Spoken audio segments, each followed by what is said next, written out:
ጤና ይስጥልን ውድ አድማጮቻችን፣ ለአሁን ያዘጋጀንላችሁ አጫጭር ዜናዎች ይዘን ቀርበናል። አብራችሁን ቆዩ። ወቅታዊ ታማኝና ፈጣን መረጃዎችን ለመከታተል ቻናላችንን ታይም ሚዲያ ሰብስክራይብ፣ ሼር እና ላይክ በማድረግ ቤተሰብ ይሁኑ። ይህ ታይም ነው። ጤና ይስጥልን ውድ አድማጮቻችን፣ ለዛሬ ያዘጋጀንላችሁ አጫጭር ዜናዎች ይዘን ቀርበናል። ቆይታችሁ ከኛ ጋር ይሁን። የአፍሪካ ህብረት የክትትል ማረጋገጫና ተገዥነት ዘዴ AUMVCM አካል የሆነው የከፍተኛ ባለሙያዎች ቡድን በፌዴራል መንግስትና በህዝባዊ ወያነ ሓርነት ትግራይ ህወሓት መካከል የተደረሰውን የሰላም ስምምነት አፈጻጸም በቅርበት ለመከታተል እና ቀሪ ስራዎችን ለማከናወን ዳግም መቀለ መግባቱ ተረጋግጧል። የአፍሪካ ህብረት የፖለቲካ ጉዳዮች ሰላምና ጸጥታ ኮሚሽን ይፋ ባደረገው መረጃ መሰረት ይህ በከፍተኛ ወታደራዊና ፖለቲካዊ ባለሙያዎች የተዋቀረው ቡድን ወደ ትግራይ ክልል መዲና የተመለሰው ለተወሰነ ጊዜ የቆየውን አስተዳደራዊ እረፍት ካጠናቀቀ በኋላ ሲሆን ይህም የፕሪቶሪያውን የሰላም ስምምነት ተፈጻሚነት ለማረጋገጥ የሚደረገውን ጥረት አዲስ ምዕራፍ ላይ እንደሚያደርሰው ታምኖበታል። በህዳር ወር 2022 እንደ አውሮፓውያን አቆጣጠር በደቡብ አፍሪካ ፕሪቶሪያ የተፈረመውንና የሁለት ዓመታት ደም አፋሳሽ ጦርነትን በሰላማዊ መንገድ የቋጨውን ይህንን ስምምነት ተከትሎ የተቋቋመው የባለሙያዎች ቡድን በክልሉ ያለውን የትጥቅ መፍታት ሂደት፣ የከባድ መሳሪያዎች አሰባሰብን፣ የውጭ ኃይሎች መውጣትንና የሰብአዊ መብቶች መከበርን በአካል ተገኝቶ የማረጋገጥ ሰፊ ኃላፊነት ተጥሎበታል። የአፍሪካ ህብረት ኮሚሽን የቡድኑን ወደ ስራ መመለስ አስመልክቶ በሰጠው መግለጫ ባለሙያዎቹ በሰላም ሂደቱ ውስጥ ያላቸው ሚና ወሳኝ መሆኑን ገልጸው ወደ መቀለ መጓዛቸውን በሁለቱ ወገኖች መካከል ያለውን መተማመን ለማጠናከርና በስምምነቱ መሰረት ያልተሟሉ ነጥቦችን በዝርዝር ለመከታተል ትልቅ እድል እንደሚፈጥር አመላክተዋል። ቡድኑ ወደ ስራው የተመለሰው በክልሉ ያሉ ተፈናቃዮችን ወደ ቀደመ ቀያቸው የመመለስ ሂደትና በምዕራብና ደቡብ ትግራይ ያሉ አስተዳደራዊ ጉዳዮች አሁንም ምላሽ በሚሹበት ወቅት መሆኑ የታዛቢዎቹ መገኘት ለሰላም ሂደቱ ግልጽነትና ተጠያቂነትን ለማስፈን ከፍተኛ አስተዋጽኦ ይኖረዋል። ይህ በአፍሪካ ህብረት መሪነት የሚከናወነው የክትትል ስራም የኢትዮጵያን ዘላቂ ሰላም ለማረጋገጥ ለሚደረገው ጥረት ዓለም አቀፉ ተቀባይነትንና ድጋፍን በማምጣት ረገድ ትልቅ አቅም እንደሚፈጥርም ተመላክተዋል።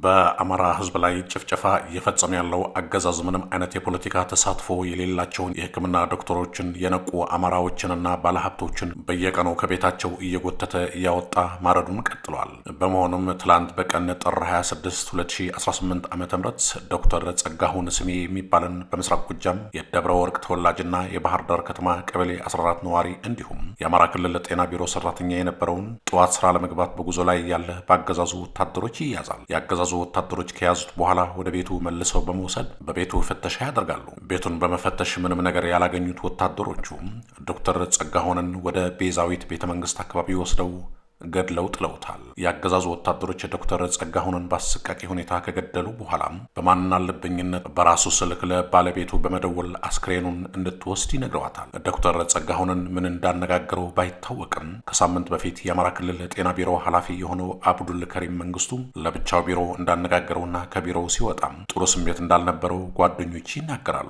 ቤቱ ሲፈተሽም ምንም አይነት መረጃ እንዳልተገኘና የአገዛዙ ወታደሮችም የወሰዱት ማስረጃ እንደሌለም የዶክተር ጸጋሁን ቤተሰቦች አረጋግጠዋል።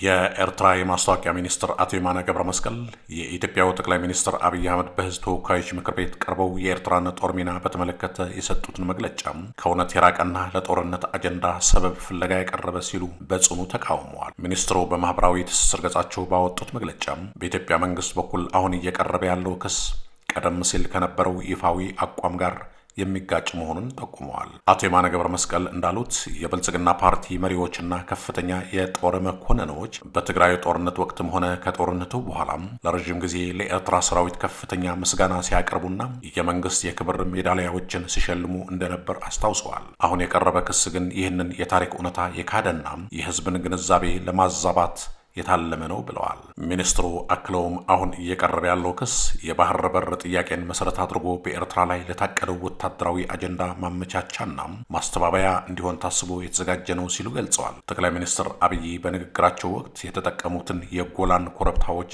ንጽጽርም ሚኒስትሩ ጠቅሰውታል። ጠቅላይ ሚኒስትሩ በንግግራቸው ውስጥ የጎላን ኮረብታዎችን እንደ ምሳሌ መጥቀሳቸው በኤርትራ ላይ ያላቸውን ህገወጥ የጦርነት ፍላጎት በግልጽ የሚያሳይ ነው ብለዋል። የኤርትራ መንግስት በከፍተኛ ባለስልጣኑ በኩል የሰጠው ይህ ምላሽ በሁለቱ አገራት መካከል የነበረው ወታደራዊ ትብብር አብቅቶም ወደ ከፍተኛ የዲፕሎማሲያዊና የቃላት ፍጥጫ መሸጋገሩን የሚያረጋግጥ ነው። በኢትዮጵያ በኩል የቀረበው ኤርትራ አማጽያንን እየደገፈች ነው የሚለው ክስና በኤርትራ በኩል ደግሞ ኢትዮጵያ ጦርነት ለመጀመር ሰበብ እየፈለገች ነው የሚለው ውንጀላ ቀጠናውን ለከፍተኛ ስጋት ዳርጎታል።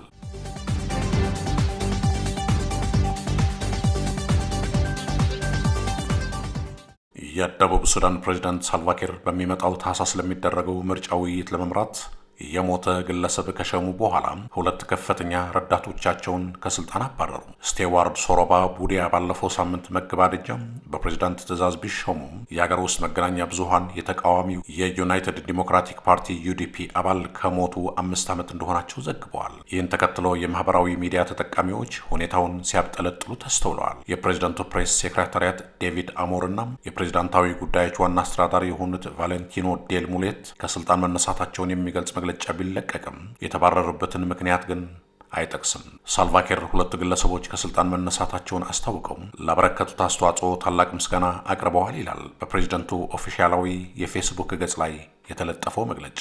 ሰኞ ፕሬስ ሴክሬታሪው አሞር በሰጡት ጋዜጣዊ መግለጫ የፕሬዝዳንቱ ቢሮ በፓነል ውይይቱ ላይ እንዲሳተፉ የመረጧቸውን ሰዎች የመረጡት ተጣርተው ከቀረቡላቸው ሰዎች መካከል ነው ብለዋል። አሁን እንደገባን ከሆነ ትክክለኛውን ማጣራት ሳናደርግ በማስረከባችን ይህ ያልታሰበ አስተዳደራዊ ችግር ተፈጥሯል ብለዋል አሞር ሰዎችን የመረጡት እነማን እንደሆኑ ያላሳወቁ ሲሆን ዩዲፒ እስካሁን የሰጠው አስተያየት የለም።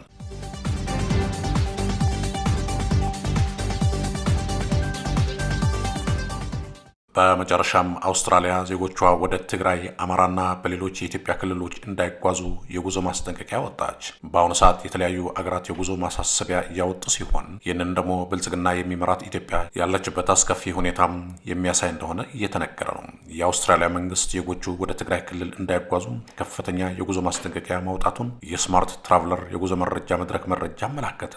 በትግራይ ክልል ያለው የጸጥታ ሁኔታ ያለምንም ቅድመ ማስጠንቀቂያ በድንገት ሊባባስ ስለሚችል ዜጎቹ ወደ ክልሉ ከማንኛውም አይነት ጉዞ እንዲታቀቡ ጠይቀዋል። የአውስትራሊያ ባለስልጣናት በአሁኑ ወቅት በትግራይ ክልል የሚገኙ ዜጎቻቸው አመቺ ሁኔታዎችን በመጠቀም በንግድ በረራዎች ወይም መንገዶች ክልሉን ለቀው እንዲወጡ አሳስበዋል። የሀገሪቱ መንግስት በክልሉ ውስጥ ለሚገኙ ዜጎች የሚሰጠው የቆንስላ ድጋፍ በጣም የተገደበ መሆኑን በመጥቀስ መንገደኞቹ የአካባቢውን ባለስልጣናት መመሪያዎች እንዲከተሉና ግጭቶች ወይም ህዝባዊ ተቃውሞዎች በሚከሰቱበት ወቅትም በቤት ውስጥ እንዲቆዩ መክረዋል። ከትግራይ ክልል በተጨማሪ የአውስትራሊያ መንግስት ዜጎቹ ወደ አማራ፣ ቤንሻንጉል ጉሙዝና ጋምቤላ ክልሎች እንዲሁም ከኤርትራ፣ ከሱዳን፣ ከደቡብ ሱዳን፣ ከኬንያና ከሶማሊያ ጋር በሚያዋስኑ የድንበር አካባቢዎች ጉዞ እንዳያደርጉ አሳስበዋል። ማስጠንቀቂያው ከአማራና ከቤንሻንጉል ጉሙዝ ክልሎች ጋር የሚዋሰኑትን የኦሮሚያ ሰሜናዊ ክፍሎችንም ይጨምራል። ወደ አድማጮቻችን ለአሁን ያዘጋጀንላችሁ አጫጭር ዜናዎች እነዚህ ነበሩ። በቀጣይ እስከምንገናኝ ሰላም በያላችሁበት። ታማኝ ወቅታዊና ፈጣን መረጃዎችን ለመከታተል ቻናላችን ታይም ሚዲያ ሰብስክራይብ፣ ሼር እና ላይክ በማድረግ ቤተሰብ ይሁኑ። ይህ ታይም ሚዲያ ነው።